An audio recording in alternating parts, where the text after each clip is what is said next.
Hey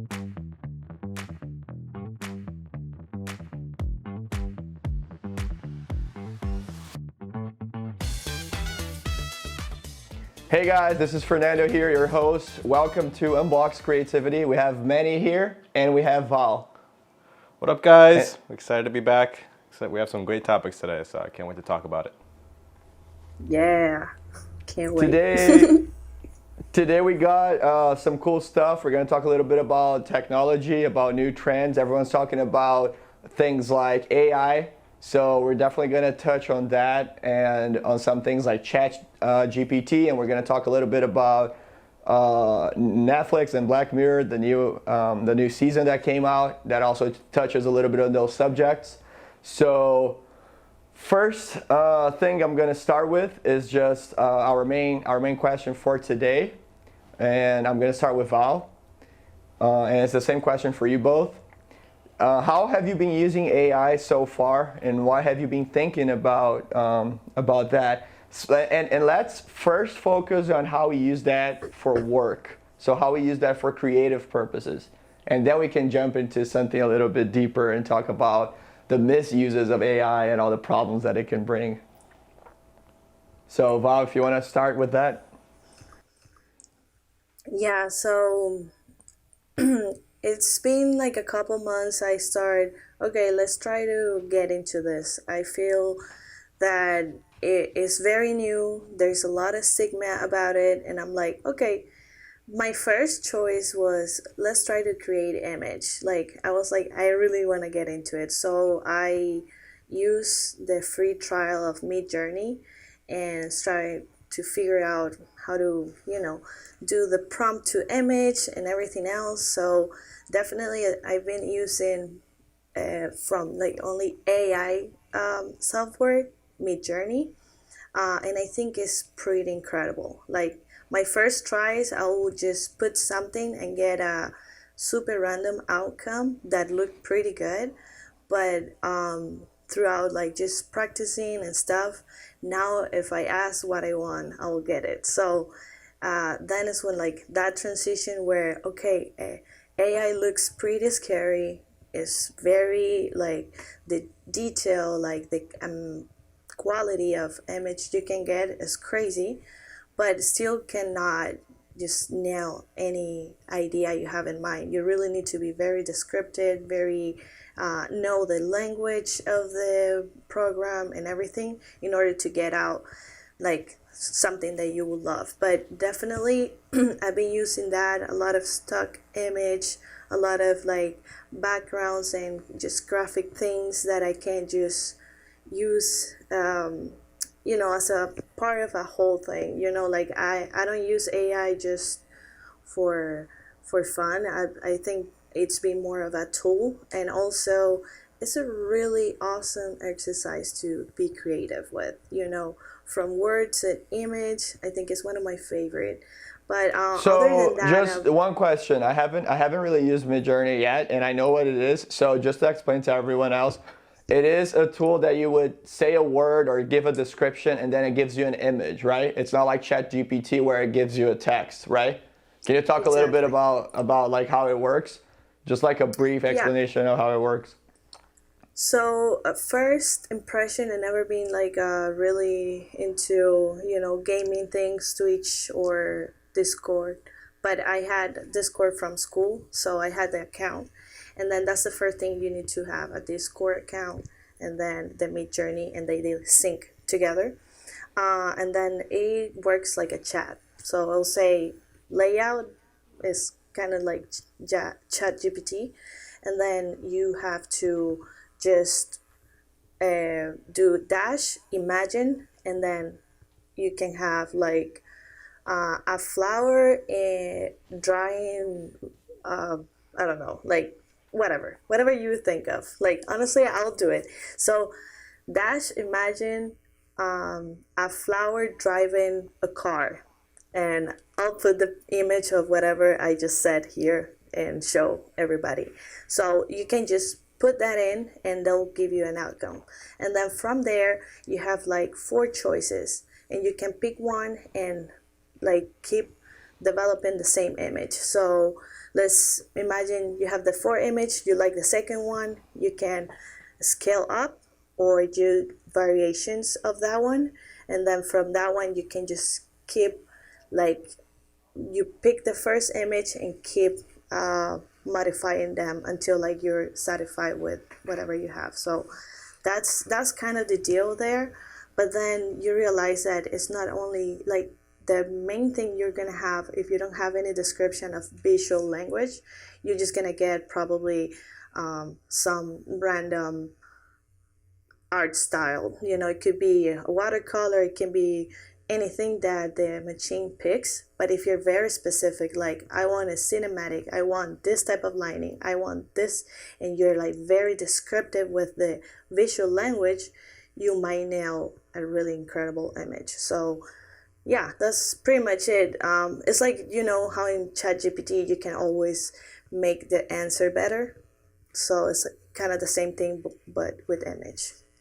That's awesome. Yeah. I think that's the biggest thing you said too, about like, you have to kind of know the language. You kind of have to know how that works to kind of use it at its best. Just using basic and words that you don't really know with AI isn't going to help it out. It's going to give you very generic stuff. So Exactly. what have you used so far, Emmanuel, that you liked, that you didn't like, that you think helped you, and what are your thoughts on it? I was very, I'm not a person that always jumps on the newest technologies first. So I let it kind of go off for a couple months. I recently been doing AI. Well, we're using AI for the past like 2 months. I use ChatGPT 4. I've used Descript. I use Autopod. What is it? No, it's Adobe Podcast. I use Adobe Podcast, and I have used Autopod even for this podcast. There's a lot of brand new AI tools that I think are great and are very useful. And I've been using, for example, ChatGPT, we've used for names, for prompts, for copywriting, for a bunch of these little small things. We've used Adobe Podcast to fix all the audio, and a bunch of like scenarios where the audio is messing up. We've used a bunch of, we used Autopod definitely for fixing this little, well, I gotta explain what Autopod is. But for people that don't know what Autopod is, Autopod does a multicam and fixes everything for you. So it cuts everything and it puts everything into a multicam type of status. So it takes all that time and work. You would have to do it, and you do it yourself. So what I think about AI, I mean, like you said, Val, right in the beginning, it was very scary to see it and to just hear that it was going to be something new, something that everyone's gonna get, into and start using. And the first initial thought I had, and then that's what I want to jump into after this, is the how scary it could be, the negative connotations around it. Just because I grew up watching stuff like Terminator, and I'm always like afraid of technology, destroying human race. So that's like the first thing. And then when I started using ChatGPT, I was like, oh, I had reasons to be scared, because it is scary. And then when I talk to people in technology and that do those prompts and that create softwares and IT and whatnot, here in Brazil and also in the US, they will explain to me why there are so many different steps that make this a very safe technology, that nothing bad's gonna happen. But to me, even though like they know what they're saying and they're probably right, they probably know this way better than I do, it comes in from here. Yeah, it goes, I mean, I trust them, but I don't think they're right. At the end of the day, I think the technology is going to win, is basically what I'm saying. But like I said, we can get into that later, which is my next question. But for my experience, after all of this initial, I guess, fear or, first, thinking twice before using it and all of that, I use ChatGPT for some help with things that I used to just collaborate with other writers with. I've always had, especially when writing, English is my second/third language, and for me, writing in English has always been, there's always some block, not really a creative block, but there's always a little fear of, would I really say this if I was saying it in my first language? Is this how I would communicate? Is this piece of dialogue right? and sometimes that leads into some kind of creative block. It leads some kind of to some kind of limitation, especially when it comes to dialogue. And so sometimes I'll have a whole story in my head, but I will need help with very specific things. And 90% of the time, it's not enough of a reason for me to call someone and like, hey, do you think I should do this? I've done that too. I've collaborated with multiple amazing writers and in short films and in many commercials and in many things that I've worked on before. But I think that with these new tools that I've used, especially Chat GPT, I think that it gives you a whole other perspective because you can collaborate with it whenever you're working. So let's say it's 2 a.m., everyone's asleep. A lot of creatives go to bed late. That's the case with me. Like I'm just working really late at night a lot of times, and I don't want to call somebody that late, and I don't want to, ask them to collaborate with me for free on some project. But I can go to ChatGPT and send a prompt and send a couple of ideas, and it's gonna just help me go the right direction. And a lot of times it gives you very responses that are very, I would say, almost childish-like. I don't know if you guys have used it in Spanish at all. I use it in Portuguese, and in Portuguese it's very limited. Not that it has less knowledge necessarily, but the answers it gives you, it sounds like a 10-year-old. So you know what I mean? So interesting. I haven't used in Spanish, and Yeah. I didn't think of that. Try it in Spanish. Let me know what you guys get just to see.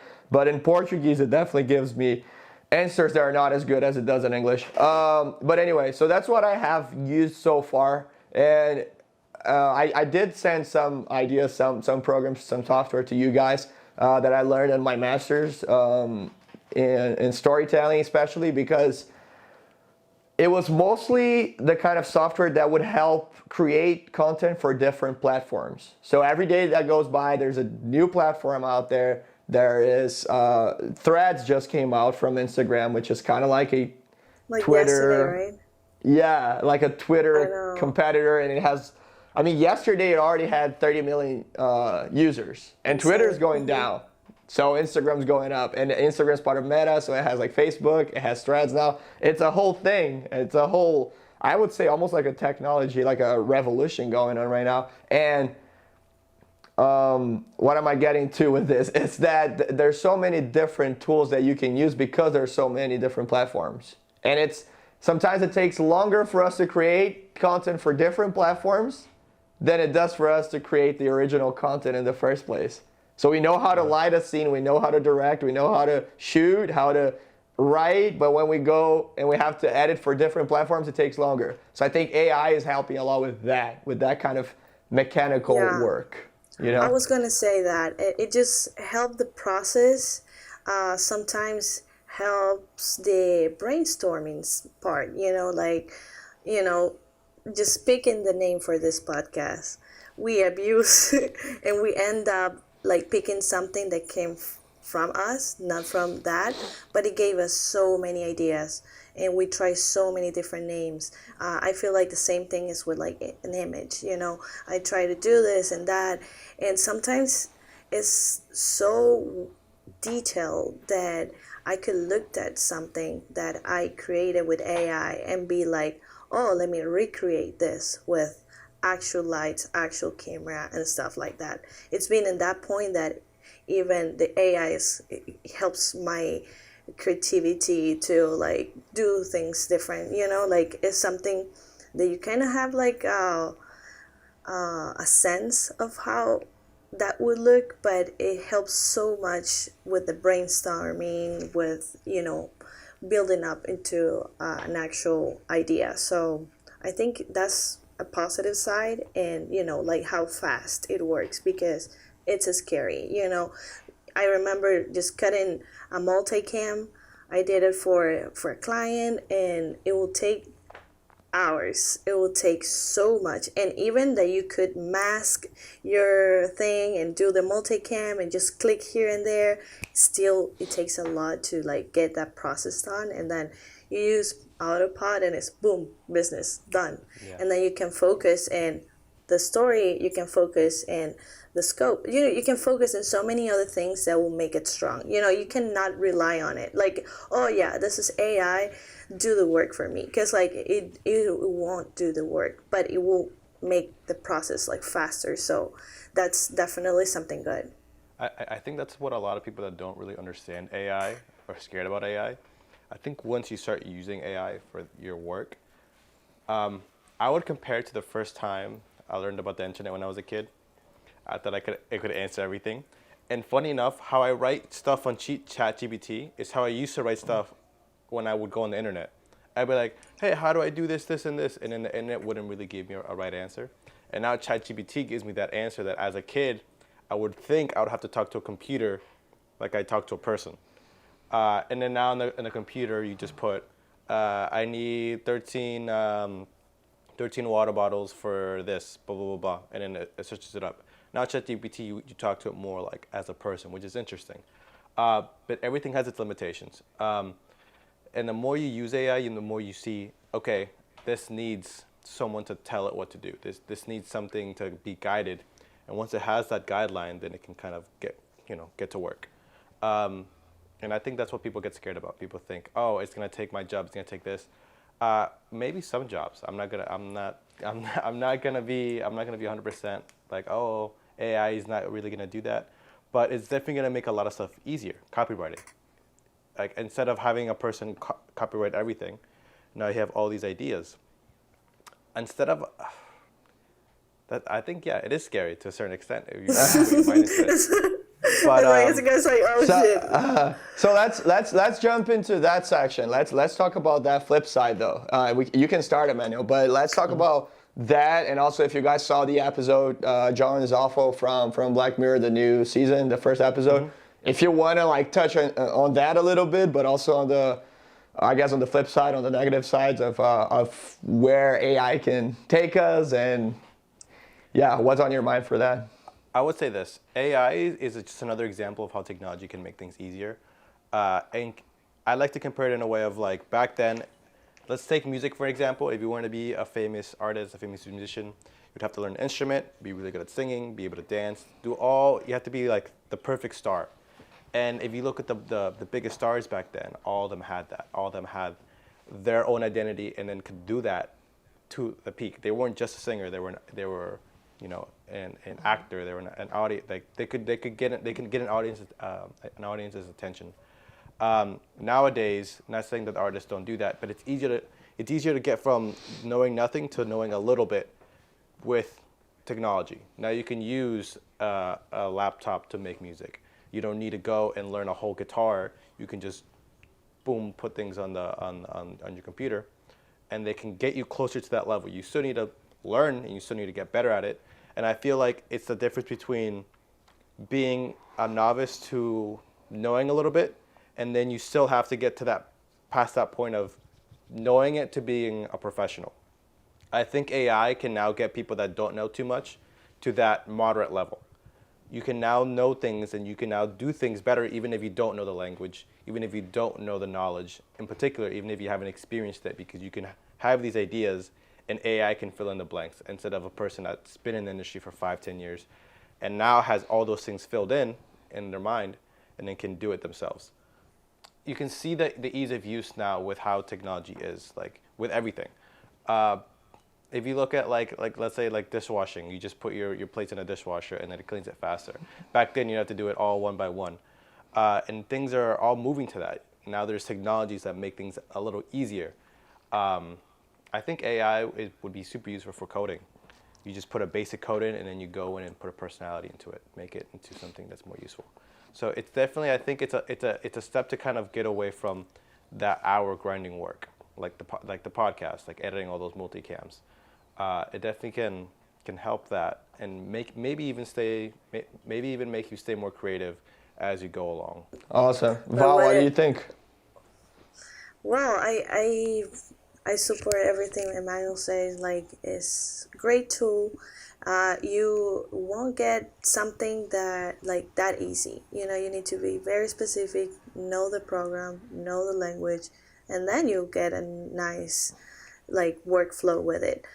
But when we talked about the Black Mirror episode, and when things get a little bit darker, is the whole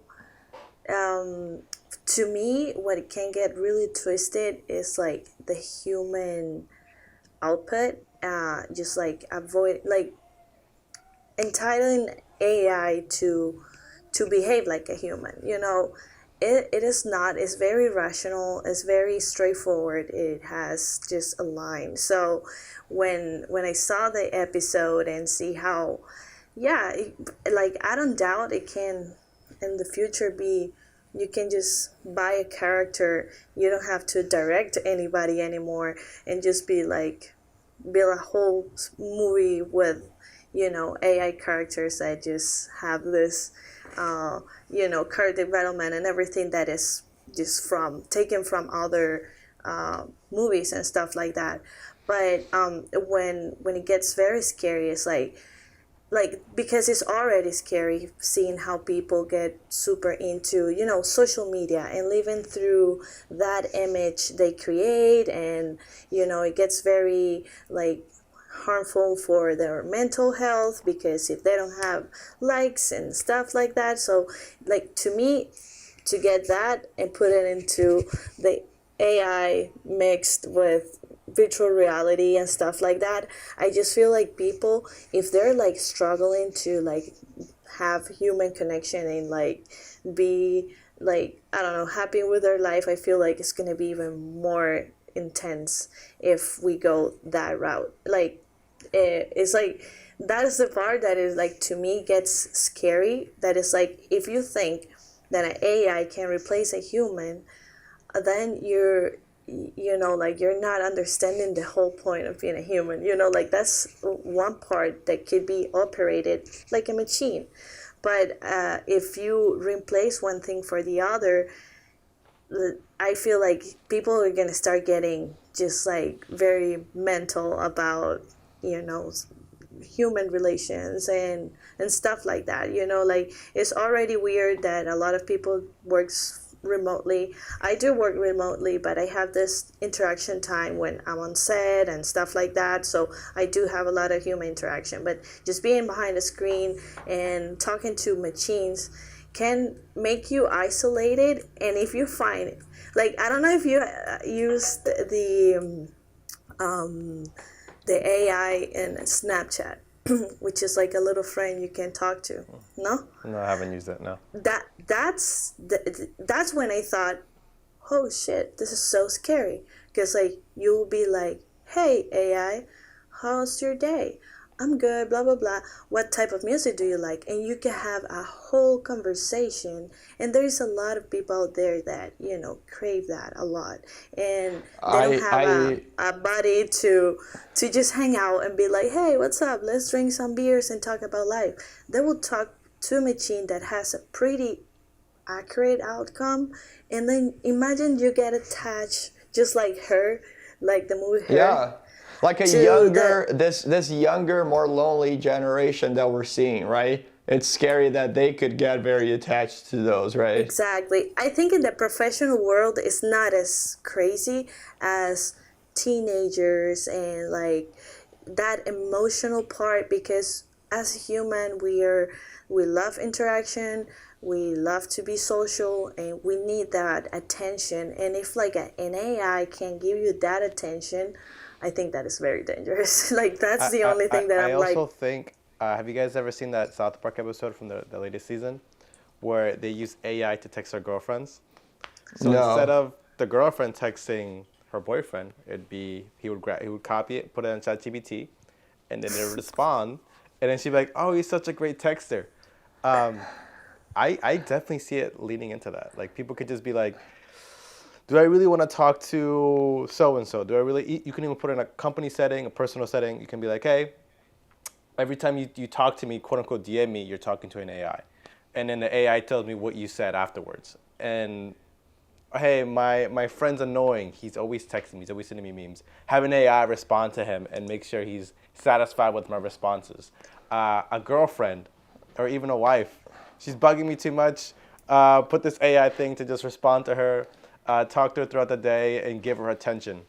And then slowly, I think the first couple of years of if that would happen, people would kind of go like, "Oh, I'm getting so much Yes, attention," crazy. even though it's fake attention. And then I think it's gonna flip completely. Everyone's gonna distrust texting, distrust talking to somebody without face to face.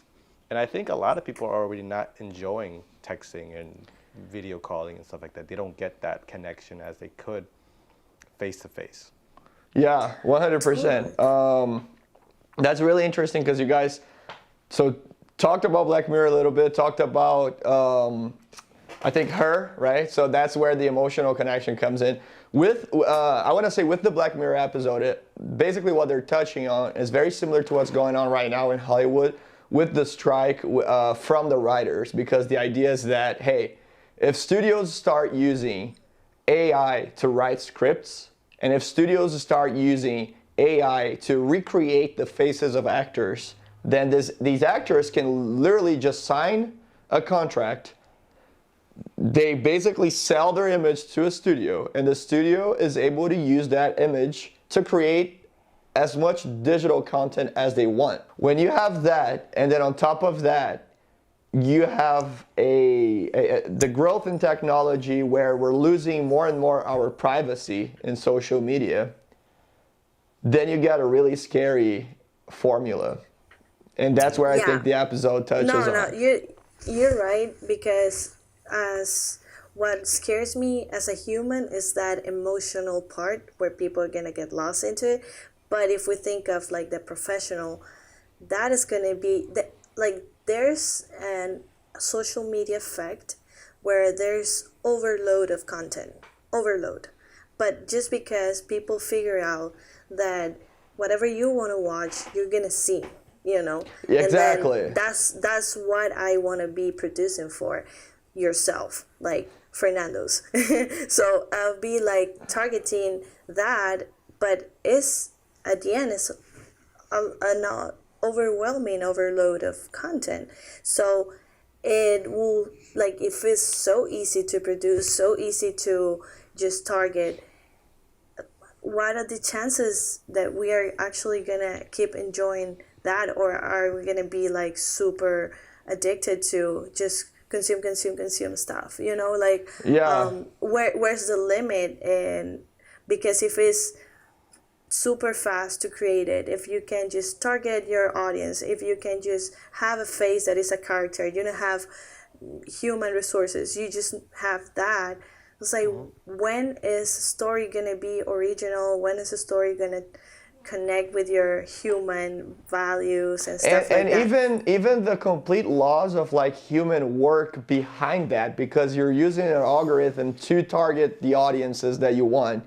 And you're literally just looking for profit. At that point, I think, is where the whole art, the whole imagination, the whole creativity, which is what we're all about, is completely lost. It's completely gone. So I think that's where one side is a little bit scary, and that's what that episode touches on. And then her, and what Emmanuel was saying, talks about that loss of human interaction, which I also think is a thing. I think that is concerning. But yeah, to me, I think we touched on like the main things, the pros and cons. That's always just, I mean, who am I to really teach and know what's right to do with the AI? Nobody really knows. But I'm always going to be careful. I'm always going to take a step back before I start using these tools. But I think it's just something that so far has helped a lot. And I personally think that if it ever wants to harm us as humans, we're not going to know. We're not going to realize it. We're going to still, because the way ChatGPT, for instance, works is it gains knowledge from users. They're utilizing it every day, and they're giving it their knowledge, basically. And one scary but cool thing I saw is how, ChatGPT is only a couple of years old. And I mean, I don't know the exact date. Some people are going to say, oh, no, it's 3 years old. I don't know, but it's only a couple of years old. But it's really being used more this year. And so let's say it's like around like 6 months old, or really for real usage from everyone that we know, right, in our circle.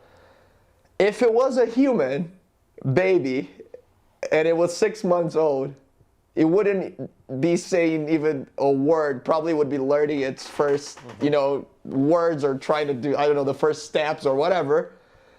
ChatGPT already has more knowledge than any human being in history. And it's 6 months old. So imagine that 5 years from now. There's no way it's not at least a little bit scary.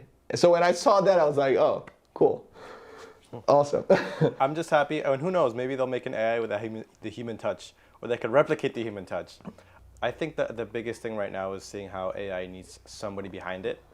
And it's scary too, because there's 9 billion people in the world, and one person could do something with powerful AI and kind of wipe us all out. But I think it's always going to be behind human control as long as we put maybe laws and things so the AI can't control itself. There's already some examples of AI doing some sketchy stuff. I'm not going to get into that, but the world's changing, and I feel like we gotta we gotta jump on board and hold it by its horns. I don't know if you guys saw another movie on AI. It's called Ex Machina, which is a Greek word for a term in Greek theater and also in film, where basically at the end of a story, a character would fly into the stage and explain everything. So it's kind of like the idea of a plot twist. That's what Ex Machina means. It's the meaning in Greek, right? So it's a Greek term. And the movie basically talks about that AI or that person that's being created. And like Emmanuel said, there's human touch, there's human feelings going on, but it's a machine. And what they do is something called the Turing test. The Turing test is basically you put a person and then you put a machine and a person to talk to you, right? So you are that first person and you have a machine and a person to talk to. But you can't see them. And you have to talk to both of them. And then you have to evaluate which one's the machine, which one's the person. If you're not able to evaluate which one is real and which one's a machine, then that means you've created the real AI. And that's the whole idea behind the movie, and I think that's really where we're getting to. And at some point we're gonna do the Turing test with a kid from, I don't know, someone that's 10, 15 years old, and you're gonna have them talk to a friend in school, and you're gonna have them talk to ChatGPT. And as long as the communication is established in the same way, so maybe there's a voice behind it, maybe there is text, maybe it's an email, whatever it is, and they're not able to tell which one is another kid and which one is the AI, at that moment is where it's getting really scary, because at that moment you've created the real AI. Anyways, we're in the last part of this podcast where I'm gonna ask you a little creative prompt and then be as quick as you can, guys. Now that we talked about a lot technologies and everything, this is gonna be the prompt. What technology that is not invented right now do you think is gonna exist in the future? What's your answer, Emmanuel? It's really hard because it's not made yet. I would have to think. Something that I would say would be probably like possible, maybe. If you see right now, everything's becoming more like ease of use. Like that's what everyone thinks about. Everything's faster through phones. Everything's faster through calling, communication, travel. I mean, maybe the extreme of that. Maybe we'll be able to go from one place of the world to another in under a day, and under an hour, and under 10 minutes, maybe. Through teleportation, through going through the Earth's core. Maybe we invent a plane that can get from here to Brazil in 10 minutes, so you can live in Brazil and then work in America and pay super cheap rent. But something I've been thinking about, because I've been having dreams a lot. Like a lot. I never have dreams, but I've been having dreams a lot. Maybe being able to kind of record your dreams and watch them later after the fact. Put a helmet on. I think I love that.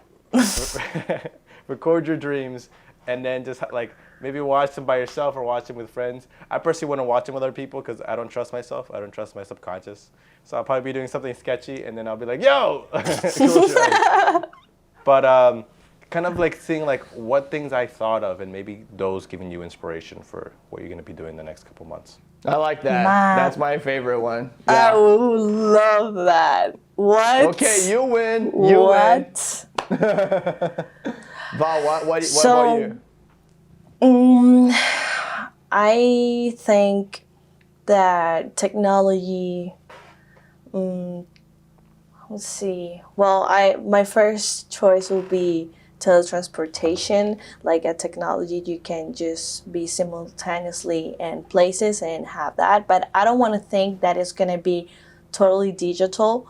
But maybe the metaverse will be at that point where everything feels so real that you can, okay, let's hang out in Fernando's place in Brazil, and then we all put our goggles on and we can have a full feel of being three in a room, but just like, I guess, virtual reality. But When I'm fighting Muay Thai, I can just call you guys and we can just have a fight online with a helmet on. yeah, that would be cool. Like, definitely, I feel like moving in places and time is something that technology should take care of. All too of much our- work.